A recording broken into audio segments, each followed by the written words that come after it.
Hello everyone, this is Bilgehan Tolun from WFM, and you are currently listening to the WFM podcast that aims to be the voice, knowledge platform, and the source of new ideas for WFM professionals. My guest in this podcast is far away from the Europe region. Dear all, this lady is an experienced professional in the information technology and service industry in Guatemala. I would like to say welcome to the Evelyn Brooks.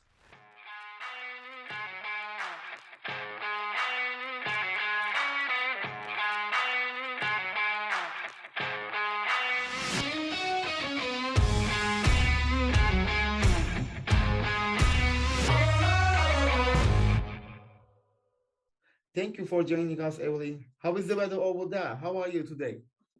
Hi, Bilgehan. Nice to hear from you again. We have here a beautiful sunny day, and I'm good. I'm very excited to be part of WFM podcast. This is a great initiative, and I really appreciate your efforts. So, thank you for the invitation. It is our pleasure. Many thanks for your kind words. Actually, this is one of the most common feedback that we receive from our listeners.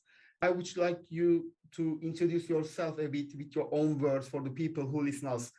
Yes, of course. As you already mentioned, I'm located in Central America, mostly known as the land of eternal spring, Guatemala.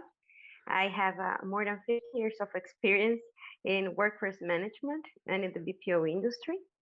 And well, regarding my education, I'm an industrial engineer. I have a master's in business administration, certified in ISO 9000 2000, a Green Belt Six Sigma, and certified COPC implementation leader. As you can imagine, I really like the processes, looking for efficiencies, standardization, and provide quality services. Right now, I work in Conduent since 2018. I'm the Workforce Management Director for Latin America and the Caribbean. I'm grateful for the company I work for. It's a great place to work. I'm constantly learning and professional developing. And of course, last but not least, in my personal life, I'm married. I have one son and two nieces that I love as if they were my own. And I like to travel and spend time with my family and friends. That's great to hear. So I really wonder, how did you involve in WFM? How do you enjoy it? Why do you love this business? Well, uh, first, to be honest with you, it wasn't in my plans to make a career in WFM, neither in the call center and BPO industry. I didn't even knew what was all about it until my sister worked in one of the first companies in the country that provided these services. And well, I thought, let's give it a try. I was looking for a job and I thought about working there temporarily. I had the idea that this was a pretty simple job, log in on time, take calls, log out on time, and that's it. Bye bye. But Yeah, yeah. I totally ignored the level of complexity, right, in the BPO industry. Yeah, yeah. So I started as an agent, taking calls, and my supervisors were tired of me. I asked a lot of questions, but it's part of me, of my essence, of who I am. I really commit to what I do. So I wanted to solve my customers' issues, and I had a really high AHP, but well, my other metrics were fine. Attendance, adherence, QAs, and I was a top performer. During Great. like a month and a half that I was on the floor. Thank you. That's on my record, top performer. And well, then one day I saw an organizational chart that described the career path to grow within the company, and it was the very first time I read Workforce Management Department. I was impressed by the name, right? And I asked about the profiles that they were looking for, the positions. I investigated about workforce management, and I felt that this was the place for me in the industry, right? And in that same period of time, I applied to an open position. It was workforce management reporter and project analyst. Really long name. And yes, I did a lot of stuff. And I can so imagine. yes, I was selected. And since then, well, my WFM learning journey and the constant challenges have never stopped, as well as the opportunity to get to know great leaders that believed in me and dedicated their time for my development. And well, they also had a lot of patience with me while I improved the areas of opportunity that I needed to become a good professional, right? Yeah, I mean, I cannot agree more about your profession because we also found an opportunity to work in Condiant together for one of the biggest travel and cruise company.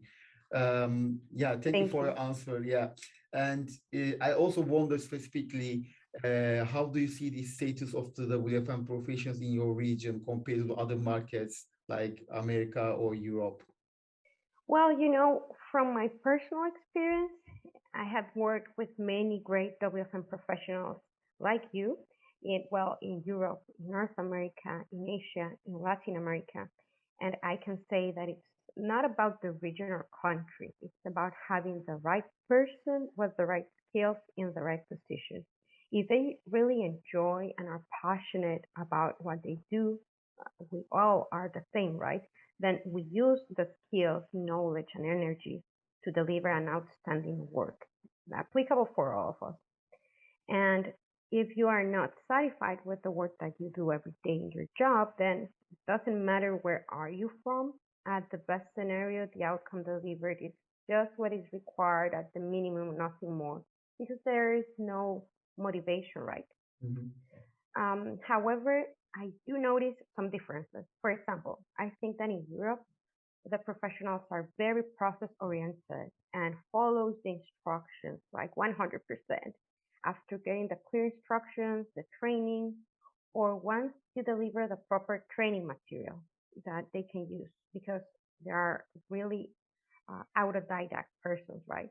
And if they don't get the proper tools and the training, they will demand it, right? They will request what they need so they can do their job.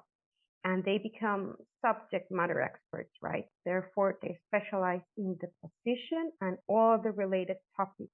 Of Mhm. course, work life balance is also really important and is clearly reinforced by the labor law, right? They follow their schedule sharp, start on time and on time. Right, I agree. Yes. For Latin America, for example, I think the professionals we like and can handle multiple tasks want to feel continuously challenged, proactive, and if they like what they do, if they like what we do, then it's hard to disengage, right? We're like 24/7 working on the same stuff, just work, work. Um, but now it's something about the region that the formal and structured induction and training for a position is something that you rarely get in the region. So the employees really appreciate when organizations provide this time Mhm. and training because they expect a high performance. But it's, I have to admit that not all the companies have this time for induction and training, right? And now in North America, what I have seen, I don't know if you have experienced it the same, but it's really normal to work with WFM analysts. Mhm. They have more than 10 years in the same position and in the same company. And well, they are masters in the tools, in the systems, and the processes that they use in their departments and in the company because of the tenure, right? And in the very same position. So I Until think, now, being honest about Europe, Latin America, and North America, I definitely agree with you.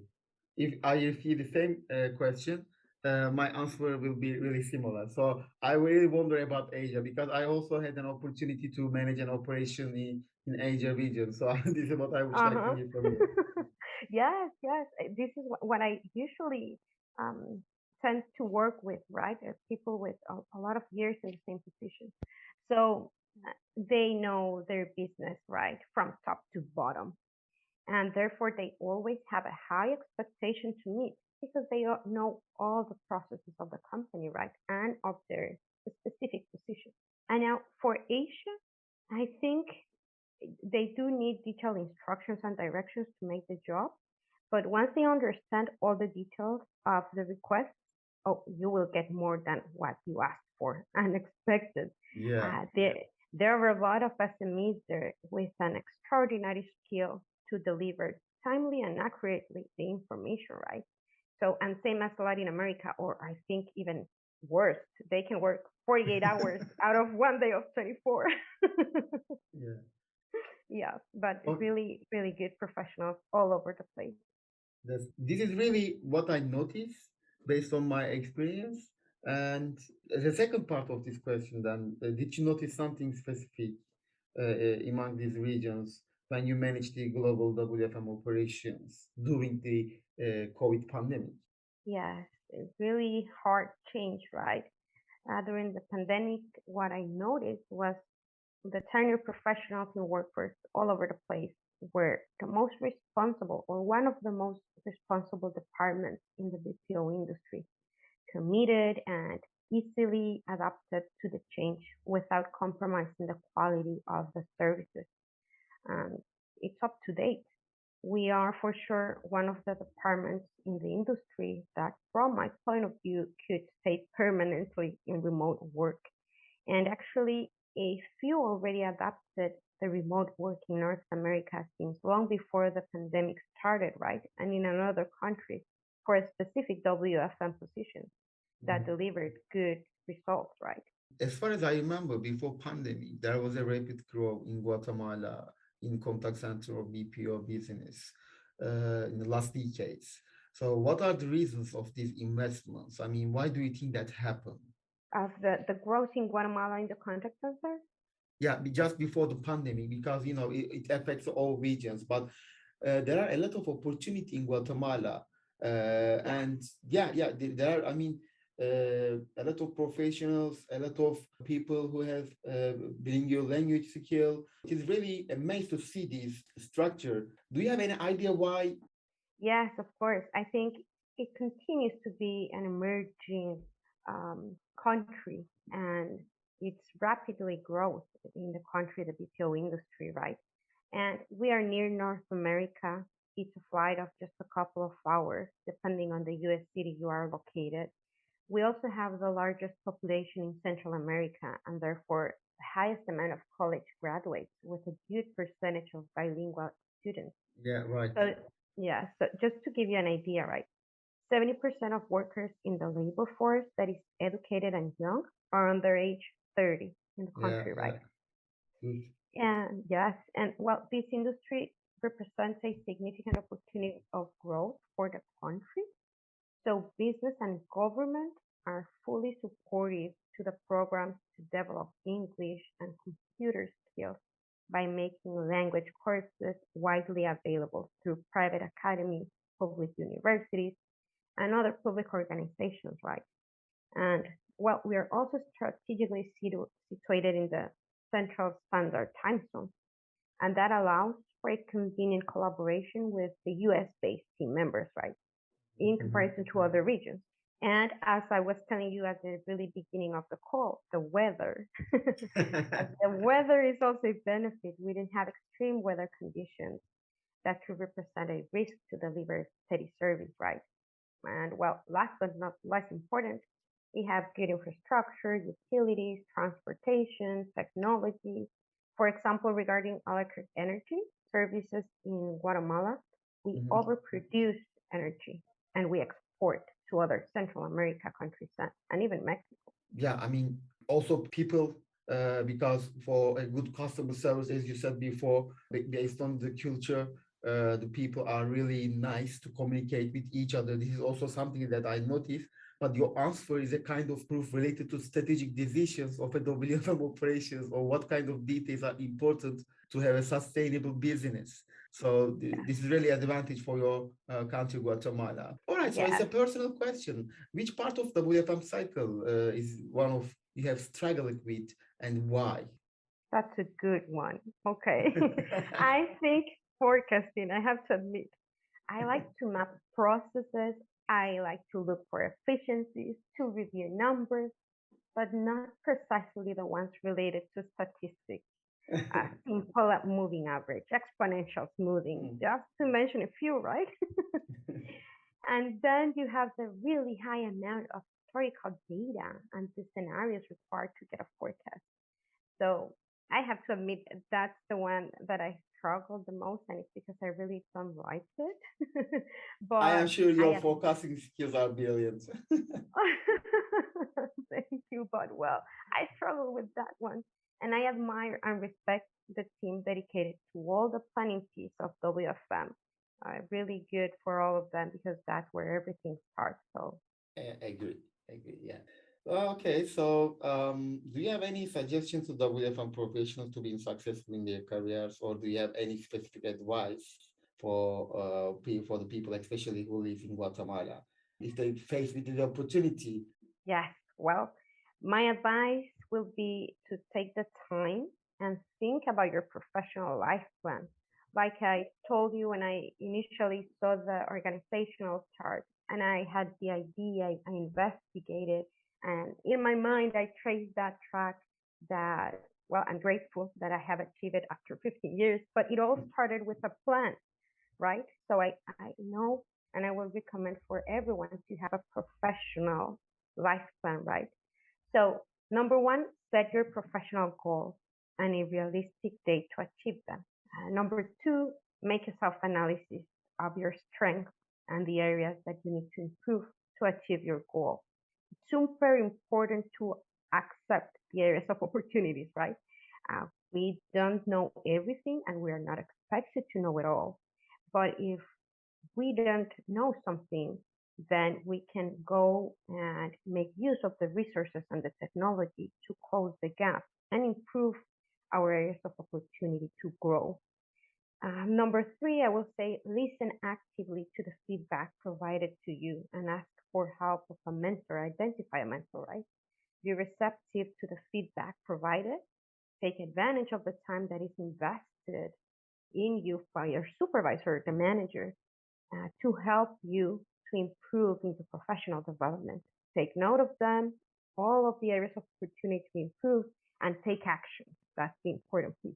And number four, I will say prepare yourself, adapt and be resilient. Be aware that we are all a work in progress and that we'll have to overcome challenges and disappointments, but be resilient to achieve your goal. That would be my recommendation. Okay, I mean, I could not agree more with you about that.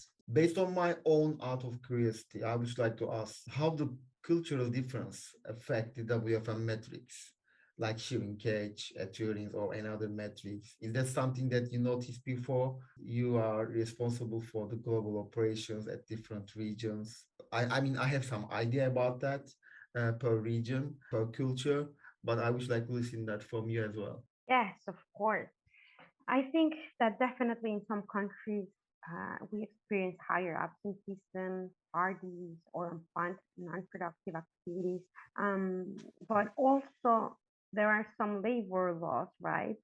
In that are involved, they are so different. For example, in vacation days or maternity leave periods, Yeah. those are approved for a larger number of days in Europe than America, right?